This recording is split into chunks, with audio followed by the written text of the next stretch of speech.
Hello students, good evening to you all.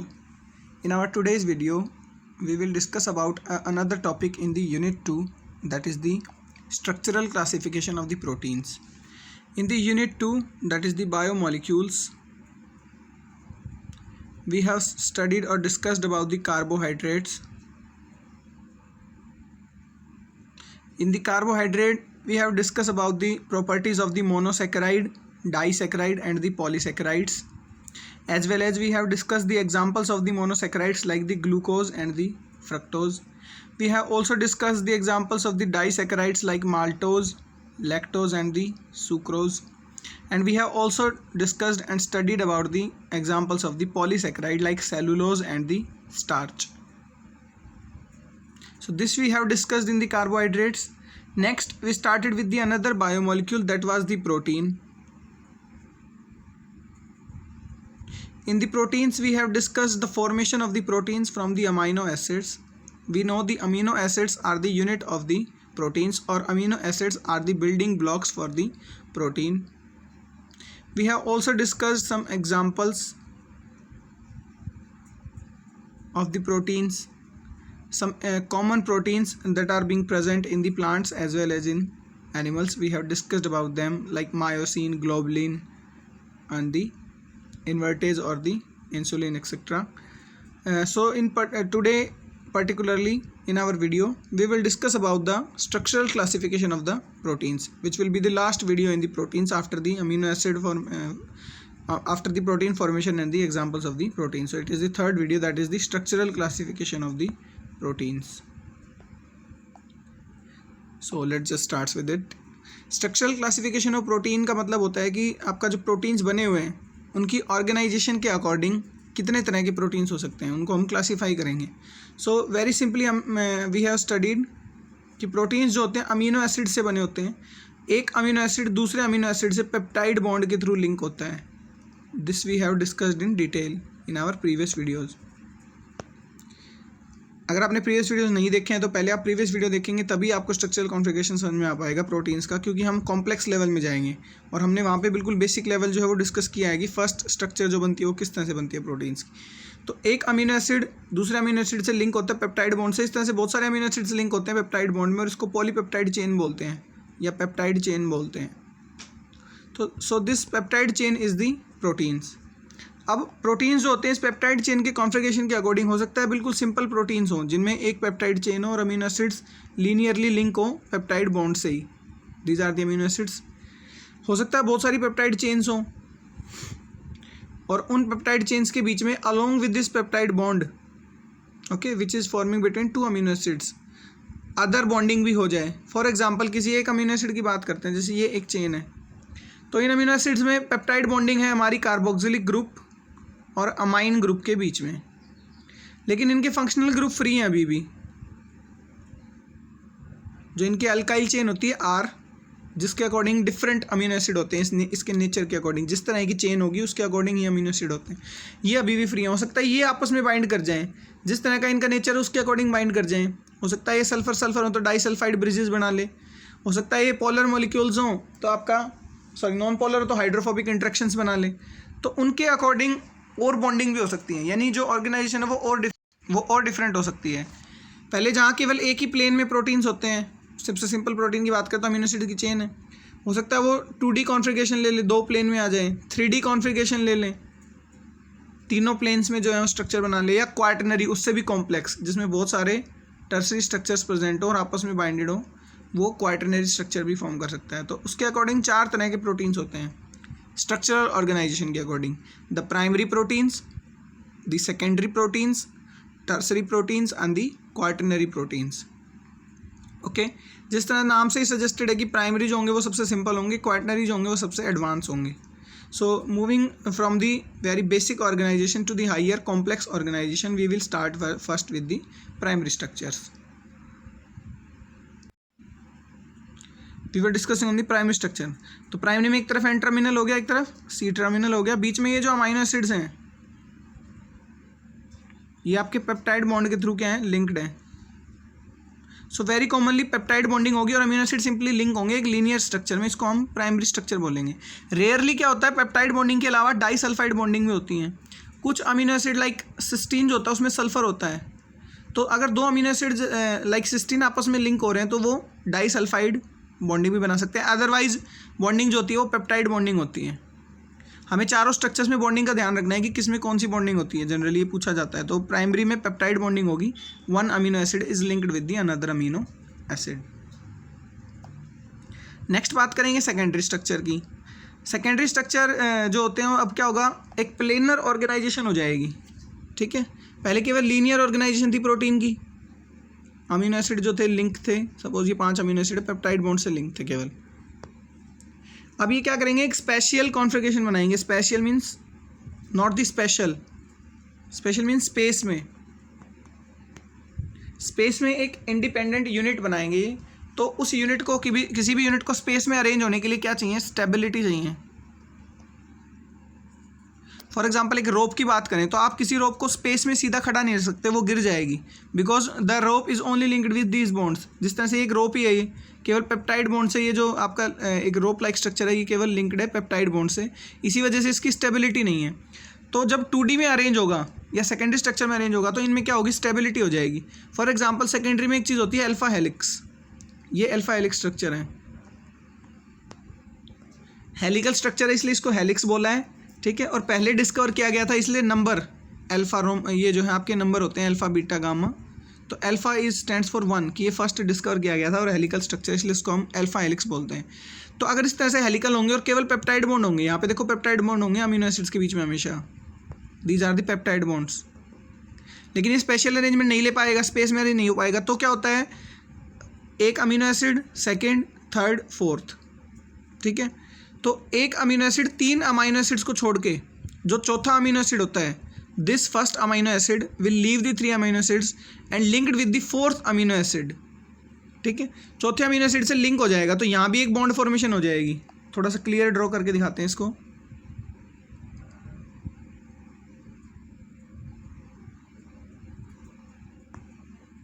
ठीक है। ये अमीनो एसिड्स हैं 1 2 3 अमीनो एसिड छोड़ के चौथे के साथ ये यहाँ तो पेप्टाइड लिंकेज है ही, नो डाउट, और पेप्टाइड लिंकेज होती है अमाइन ग्रुप और कार्बोक्सिल ग्रुप के बीच में, तो ये तो पेप्टाइड बॉन्ड बने हुए हैं। ये इन तीनों अमीनो एसिड को छोड़ के चौथे के साथ लिंक हो जाएगा। ये दूसरा फिर 3 को छोड़ के 1 2 3 ये इसके साथ लिंक हो जाएगा, ये इसके साथ। तो इस तरह से क्या होगा, अल्फा हेलिक्स में भी आपके बॉन्ड बनेंगे अंदर ही अंदर, अगर हम इमेजिन करें तो उन बॉन्ड से क्या हुआ, स्ट्रक्चर स्टेबल हो गई, ठीक है। सिंपली कहें तो अब ये जो है एक तरह से एक प्लेन, एक स्पेस में भी अब खड़ा होने लायक स्ट्रक्चर जो है कि अटेन कर लिया प्रोटीन्स ने, तो इसको हम सेकेंडरी स्ट्रक्चर बोलते हैं। ये जो बॉन्डिंग हुई फर्स्ट अमीनो एसिड की 3 अमीनो एसिड को छोड़ के 4th अमीनो एसिड के साथ, ये होती है हाइड्रोजन बॉन्डिंग। 2 अमीनो एसिड्स के बीच में बॉन्डिंग कौन सी होती है, पेप्टाइड बॉन्डिंग, ध्यान रखें। तो सेकेंडरी में पेप्टाइड तो होगी, पेप्टाइड हर एक स्ट्रक्चर में होगी, विदाउट पेप्टाइड बॉन्डिंग प्रोटीन्स नहीं बन सकते। उसके अलावा सेकेंडरी में हाइड्रोजन बॉन्डिंग और हो गई, और किस किस के बीच में, एक अमीनो एसिड से उसके 4th अमीनो एसिड के बीच में, यानी बीच में 3 अमीनो एसिड छोड़ के उस 4th के साथ लिंक हो जाएगा, सेकंड 5th के साथ लिंक हो जाएगा, इट मीन्स ओके। तो इस तरह से क्या होगी, बॉन्डिंग होगी। इसको थोड़ा सा शो करते हैं डायग्राम में। अच्छा, बॉन्डिंग की लोकेशंस क्या होंगी पर्टिकुलरली, फर्स्ट अमीनो एसिड का तो जो कार्बोनिल ग्रुप है, नॉट द कार्बोक्सिलिक ग्रुप, ध्यान रहे। बॉन्डिंग होने के बाद, पेप्टाइड बॉन्डिंग होने के बाद कार्बोनिल ग्रुप फ्री बच जाता है, और अमाइन ग्रुप में से NH ग्रुप फ्री बच जाता है, क्योंकि एक हाइड्रोजन, देखो कार्बोक्सिलिक ग्रुप से OH और अमाइन ग्रुप से H मिलके वाटर बना लेते हैं। तो ये इस तरह से बच जाते हैं अमीनो एसिड्स पे, carbonyl group and the NH group. तो कार्बोनिल ग्रुप और NH ग्रुप आपस में हाइड्रोजन बॉन्डिंग करेंगे, तो किसी एक अमीनो एसिड का कार्बोनिल ग्रुप होगा तो फिर दूसरे का क्या होगा, NH ग्रुप होगा। सपोज मैं फर्स्ट कार्बन अमीनो एसिड जो लेता हूँ उसका मैंने कार्बोनिल ग्रुप ले लिया, तो second third fourth 3 amino acid छोड़ के जो 5th होगा इसके साथ ही बाइंड करेगा, तो इसके साथ ही NH प्लेस पे बाइंड करेगा और कौन सी बॉन्डिंग बनाएगा, हाइड्रोजन बॉन्डिंग। डायग्राम से समझते हैं, देखिए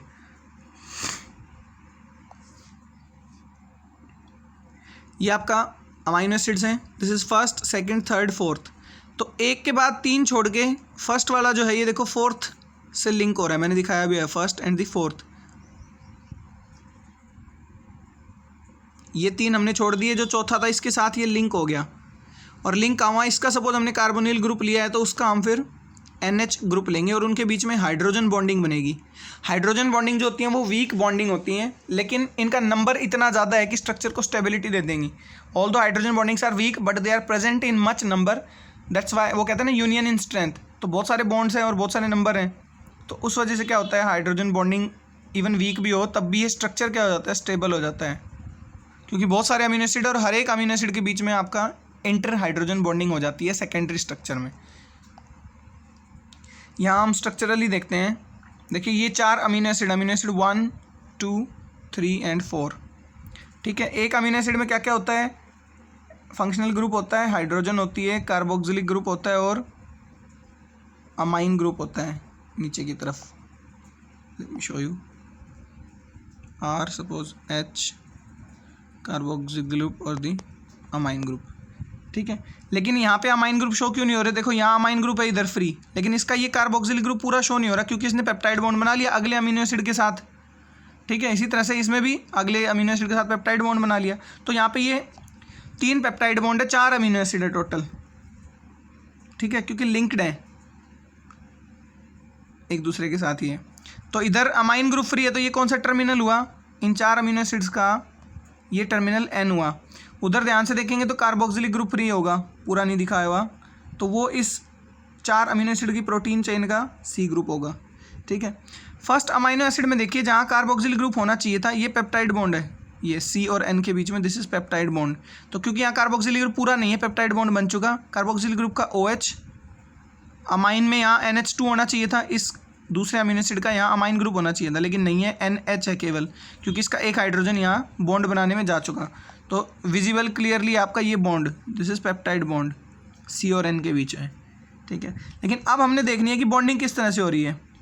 तो एक अमीनो एसिड आपका 3 अमीनो एसिड्स को छोड़ के चौथे के NH ग्रुप के साथ रिएक्ट करेगा, तो चौथा अमीनो एसिड यहीं ख़त्म हो गया, यहाँ पे कार्बोनिल ग्रुप पे। फिर उसके बाद ये NH जो हमें दिख रहा है लास्ट, ये 5th अमीनो एसिड का NH ग्रुप है, ठीक है, यानी उस 5th अमीनो एसिड के NH ग्रुप के साथ रिएक्ट करेगा। और फर्स्ट अमीनो एसिड का फिर क्या, कार्बोनिल ग्रुप। अगर इसका NH लेते तो 5th का क्या होता, कार्बोनिल ग्रुप होता। समझे इस चीज़ को। पेप्टाइड बॉन्ड के अलावा जो हाइड्रोजन बॉन्डिंग बन रही है, जो कि स्टेबिलिटी प्रोवाइड कर रही है सेकेंडरी स्ट्रक्चर्स को, तो वो स्टेबिलिटी प्रोवाइड होती है हाइड्रोजन बॉन्डिंग से। और hydrogen bonding alpha helical structures में, ठीक है, किस तरह से होती है, फर्स्ट अमीनो एसिड और उसके बाद 3 छोड़ के जो 4th अमीनो एसिड होता है, ठीक है, उसके साथ हाइड्रोजन बॉन्डिंग होती है। तो यहाँ पे क्लियर, यहाँ पे विजिबल है आपका ये कार्बोनिल ग्रुप इस फर्स्ट अमीनो एसिड का जाके लिंक हो रहा है 5th के NH ग्रुप के साथ, ओके। हम सेकंड का देखेंगे तो सेकंड का भी जो है NH ग्रुप अवेलेबल है, इसका NH ग्रुप 3 अमीनो एसिड छोड़ के आगे जो भी चेन होगी उसके कार्बोनिल ग्रुप के साथ रिएक्ट हो जाएगा। तो इस तरह से पूरे हेलिकल स्ट्रक्चर में स्टेबिलिटी आ जाएगी। ये सपोज अमीनो एसिड्स की चेन है, अगर ये चेन केवल इसी तरह से रहेगी लीनियर, तो ये प्राइमरी स्ट्रक्चर है, बिकॉज ओनली पेप्टाइड बॉन्ड से। देखिए स्पेस में अरेंज नहीं हो सकती प्राइमरी स्ट्रक्चर, स्पेस में अरेंज होने के लिए इसको 2D बनने के लिए और बॉन्डिंग करनी पड़ी, और वो बॉन्डिंग कौन सी हुई हमारी, हाइड्रोजन बॉन्डिंग, 3 छोड़ के चौथे के साथ।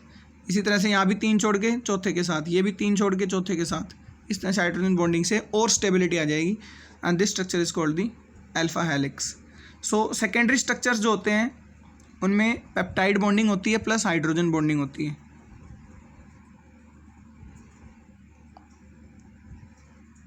सेकेंडरी स्ट्रक्चर्स खुद 2 तरह के होते हैं, alpha helical structure, alpha means जो पहले डिस्कवर किए गए थे फर्स्ट, और उनकी शेप थी हेलिकल। फिर एक तरह की और सेकेंडरी स्ट्रक्चर डिस्कवर की गई, उनको बीटा प्लेटेड बोलते थे। तो बीटा मीन्स जो सेकंड नंबर पर डिस्कवर किए गए, और प्लेटेड मीन्स वो प्लेट लाइक्स होती थी, जैसे कि अल्फा हेलिक्स हेलिक है, एक हेलिकल स्ट्रक्चर है घुमावदार। बीटा प्लेटेड जो डिस्कवर हुए सेकेंडरी स्ट्रक्चर, प्राइमरी में कोई टाइप नहीं होते थे, सेकेंडरी में 2 टाइप है, alpha helix and the beta pleated. तो बीटा प्लेटेड में प्लेट लाइक स्ट्रक्चर्स होते हैं।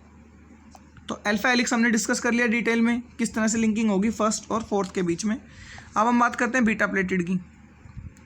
बीटा प्लेटेड में क्या होती हैं, पॉलीपेप्टाइड चेन्स होती हैं, और प्लेट्स की तरह अरेंज होती हैं। कितनी भी हो सकती है, 2 to 20 जनरली हो सकता है। केवल 2 ही पॉलीपेप्टाइड चेन हो, लाइक ये एक प्राइमरी प्रोटीन है, ये दूसरा प्राइमरी प्रोटीन है, प्राइमरी स्ट्रक्चर। 2 प्राइमरी स्ट्रक्चर आपस में सपोज बॉन्ड हो गए, ये अमाइनो एसिड्स हैं, ठीक है। वेरी सिंपली देखो बात करते हैं, ये पेप्टाइड बॉन्ड होंगे, एक अमीनो एसिड दूसरे अमीनो एसिड से पेप्टाइड बॉन्ड के थ्रू फ्री है। इनके फंक्शनल ग्रुप अभी भी फ्री हैं, ठीक है। इनके कार्बोनिल ग्रुप भी फ्री है और इनका NH ग्रुप भी फ्री है। तो ये आपस में बॉन्ड करेंगे, लेकिन फंक्शनल ग्रुप से नहीं, फिर तो टर्सरी स्ट्रक्चर हो जाएगा। क्या अभी दिखाते हैं, ये 2 अलग अलग चेन है प्राइमरी प्रोटीन्स की, ठीक है। इनको हम स्पेस में अरेंज करना चाहते हैं। अगर आप 2 कोई भी सपोज रोप्स हैं, उनको आप सीधा खड़ा रखेंगे वो नहीं रह सकती खड़ी, लेकिन अगर उनके बीच में यहाँ बॉन्डिंग करा देंगे तो एक लैडर लाइक स्ट्रक्चर बन जाएगा। और ladder is a stable structure, ठीक है। लैडर जो है उसको आप सपोर्ट रख सकते हैं, होल्ड हो सकती है वो स्पेस में। स्पेस से बार बार मतलब हमारा 2D कॉन्फ़िगरेशन में, ठीक है, वो शेप ले सकते हैं। तो यहाँ बीच में आपस में जो बॉन्डिंग बन जाएगी ये भी हाइड्रोजन बॉन्डिंग होगी, क्योंकि ये भी देखो सेकेंडरी स्ट्रक्चर है तो बॉन्डिंग हाइड्रोजन ही होगी, चाहे अल्फा हेलिक्स हो चाहे बीटा प्लेट्स हो। अगर 3 होती पॉलीपेप्टाइड चेन तो यहाँ फिर बॉन्डिंग बन जाती, 4 होती तो यहाँ बन जाती। तो इस तरह से इनको, इसलिए इनको बीटा प्लेटेड शीट्स बोलते हैं, ठीक है। बॉन्डिंग सेम यही वो, ये भी हाइड्रोजन ही होगी इनके बीच में, और सेम उन्हीं चीज़ों में होगी। इस अमीनो एसिड का अगर कार्बोनिल ग्रुप है CO, तो फिर इस अमीनो एसिड का NH होगा। इस अमीनो एसिड का अगर NH है तो इधर वाले का क्या होगा, कार्बोनिल ग्रुप होगा। तो उसमें तो सेम स्ट्रैंड में ही बन रहे थे, जैसे सेम चेन में ही आपस में बॉन्डिंग हो रही थी। इसमें डिफरेंट चेन्स में क्या हो रही है, बॉन्डिंग हो रही है, ठीक है। बॉन्डिंग हाइड्रोजन ही होगी और एटम्स भी क्या होंगे, कार्बोनिल और NH ही होंगे, ठीक है। तो देखो 2 तरह की बीटा शीट्स होती हैं, पैरेलल शीट्स और नॉन पैरेलल शीट या एंटी पैरेलल शीट्स। ये एक पॉलीपेप्टाइड चेन है, ये दूसरी, दोनों में N और C होता है। एक पॉलीपेप्टाइड चेन का मैंने N टर्मिनल ले लिया, C टर्मिनल, ठीक है। इधर इस अमाइनो एसिड का अमाइन ग्रुप फ्री है, इस अमाइनो एसिड का कार्बोक्सिल ग्रुप फ्री है। दूसरी पेप्टाइड चेन भी अगर सेम इसी तरह हो तो इनको पैरेलल कहेंगे, दोनों के N एक तरफ है, दोनों के C एक तरफ है, ठीक है। एक होती है एंटी पैरेलल, जिनमें यहाँ सपोज NC है तो यहाँ CN होगा। एक पॉलीपेप्टाइड चेन का तो N टर्मिनल ऊपर की तरफ है, दूसरी पॉलीपेप्टाइड चेन का C टर्मिनल ऊपर की तरफ है। तो जो एंटी पैरेलल शीट्स होती हैं इस तरह की, ये सेकंड वाली, ये ज़्यादा स्टेबल होती है क्योंकि इनमें डायरेक्ट हाइड्रोजन बॉन्डिंग होती है, लीनियर, आमने सामने बिल्कुल, जैसे कोई लैडर हो। जो पैरेलल होंगी उनमें थोड़ा सा जो है ना, कार्बन का जो पोजीशन होती है इस तरह से हो जाती है कि आपकी टेडी जो है ना, हाइड्रोजन बॉन्डिंग होती है इस तरह से, जबकि एंटी पैरेलल में बिल्कुल सीधी होती है, बिल्कुल वर्टिकल, सॉरी बिल्कुल हॉरिजॉन्टल। तो इसी वजह से ये वाला स्ट्रक्चर ज़्यादा स्टेबल है, ठीक है, as compare to the parallel. So parallel और anti parallel beta pleated sheets क्या होती हैं, आई होप समझ गए होंगे आप। सेम थिंग, कार्बोनिल ग्रुप और NH ग्रुप के बीच में हाइड्रोजन बॉन्डिंग होगी। तो देखिए इस तरफ एक प्राइमरी स्ट्रक्चर दिखाई हुई है प्रोटीन की, इस तरफ दूसरी दिखाई हुई है, ठीक है। एक का इधर N टर्मिनल, दूसरे का C, दूसरे का इधर C है, इधर N। तो ये पैरेलल हुई एंटी पैरेलल, NC दोनों N एक तरफ नहीं है, इस वजह से एंटी पैरेलल हुई, ठीक है। जैसे बीटा कैरेटीन एक प्रोटीन होता है, हेयर्स में आपने सुना होगा, तो beta keratin protein is a secondary structure protein and specially the parallel beta pleated structure. So इसमें देखिए क्या होगा, अब ये एक अमीनो एसिड हो गया, इधर इसका अमाइन ग्रुप फ्री, इसका कार्बोक्सिल ग्रुप फ्री नहीं है क्योंकि उसके साथ इसने क्या बना दी, पेप्टाइड बॉन्डिंग। तो जहाँ मैंने डॉट लगाया, ये डॉट हमारा पेप्टाइड बॉन्ड को शो कर रहा है, ठीक है। तो ये जो कार्बोनिल ग्रुप है CO, अब इधर दूसरी चेन है, ये और अमीनो एसिड है, इस तरह से दूसरी चेन है ये। तो इस फर्स्ट अमीनो एसिड के NH ग्रुप के साथ बॉन्ड हो गया हाइड्रोजन से, हाइड्रोजन बॉन्डिंग से, ठीक है। सेम ऐसे फिर दूसरा अमीनो एसिड कार्बोनिल ग्रुप उसके सामने वाले अमीनो एसिड के साथ NH के साथ हाइड्रोजन बॉन्डेड हो गया। तो एक तरह से देखें तो ये इस तरह की स्ट्रक्चर हुई, ये एक पॉलीपेप्टाइड चेन, ये दूसरी पॉलीपेप्टाइड चेन, ये इनके अमीनो एसिड्स, यहाँ पे पेप्टाइड बॉन्डिंग है ये अमीनो एसिड्स के बीच में, और 2 इस तरह से हॉरिजॉन्टली ये जो आपकी हाइड्रोजन बॉन्डिंग है, इस अमीनो एसिड का कार्बोनिल ग्रुप तो दूसरे का NH ग्रुप, ठीक है, इसका NH ग्रुप तो दूसरे का कार्बोनिल ग्रुप, इस तरह से हाइड्रोजन बॉन्डिंग बन गई। तो सेकेंडरी स्ट्रक्चर्स में हाइड्रोजन बॉन्डिंग बनती है 2 तरह से हो सकती है, अल्फा हेलिक्स या बीटा प्लेटेड। बीटा प्लेटेड में आमने सामने के अमीनो एसिड लिंक होते हैं, अल्फा हेलिक्स में सेम पॉलीपेप्टाइड चेन में क्या होती है, लिंकेज होती है इस तरह से।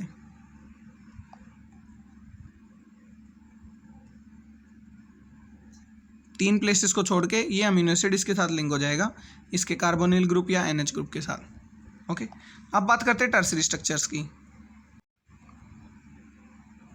टर्सरी स्ट्रक्चर जो होते हैं वो 3D कॉन्फ़िगरेशन होते हैं प्रोटीन्स के, कॉन्फर्मेशन स्ट्रक्चर भी बोलते हैं। अब जो है कन्फर्म्ड स्ट्रक्चर, स्पेस के अंदर कन्फर्म हो चुके हैं उनकी स्ट्रक्चर, ठीक है, 3 डायमेंशंस में।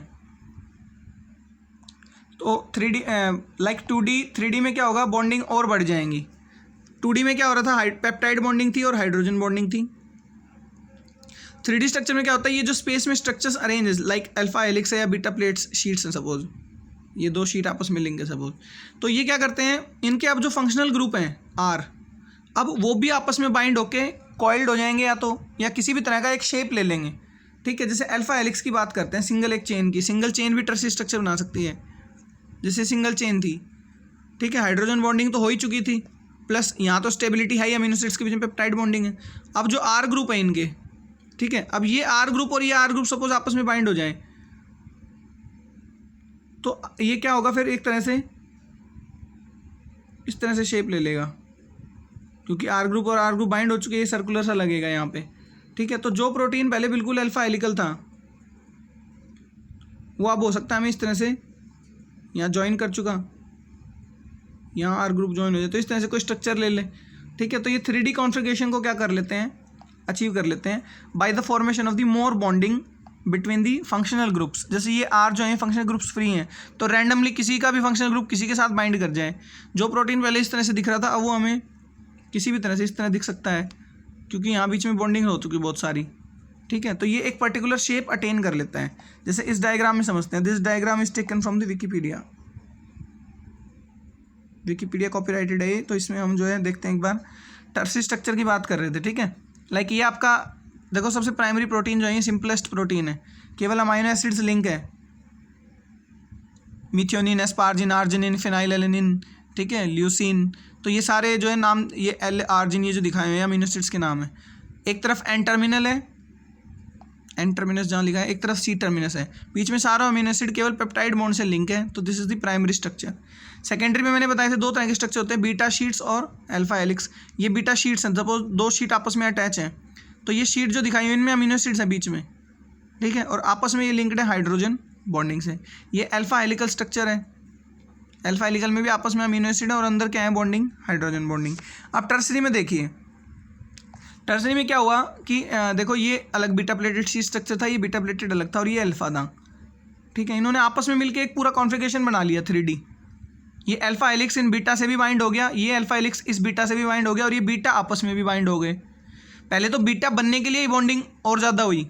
एक अकेली बीटा शीट कभी भी सिंपल प्रोटीन से नहीं बन सकती ना, उसके लिए बीच में हाइड्रोजन बॉन्डिंग होना ज़रूरी है। इसी तरह से अल्फा हेलिक्स भी केवल पेप्टाइड बॉन्ड से नहीं बन सकती, उनके बीच में आपस में हाइड्रोजन बॉन्डिंग होना जरूरी है।